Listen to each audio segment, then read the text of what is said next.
вечер, дами и господа! Добре дошли на гала вечерта на великолепната жена, посветена на Международния ден на жената. Както казва Йордана Димитрова, в душата на всяка жена живее богиня. Смела, изящна и необикновена, създадена да твори и вдъхновява. В унисон с темата на вечерта всички бяхме посрещнати с красива музика от арфа, изпълнявана от прекрасната Светла Илиева. Дами, всички вие сте необикновени. Вие сте истински богини. Радваме се, че сме заедно и споделяме тази прекрасна вечер, посветена на жената и на великолепието, което всяка една от нас носи. А говорейки за великолепие, за мен е удоволствие да поканя на сцената основателя и наш любим ментор Йордана Димитрова. Добър вечер, богини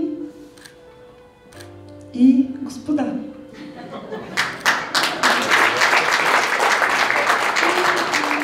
Благодаря ви, че за втора година сме заедно, за да отпразнуваме този така специален, най-женски ден в годината, 8 март.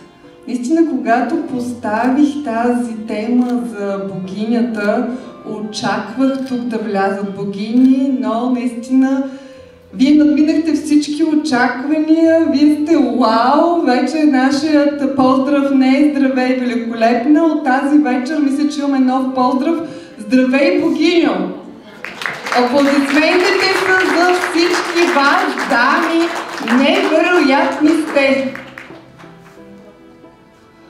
Благодаря и на всички господа, които днес отново са с нас и винаги ни подкрепят и все по-често имаме събития, които споделяме заедно. Дами, нека заслужени аплодисменти за нашите господа да отдадем.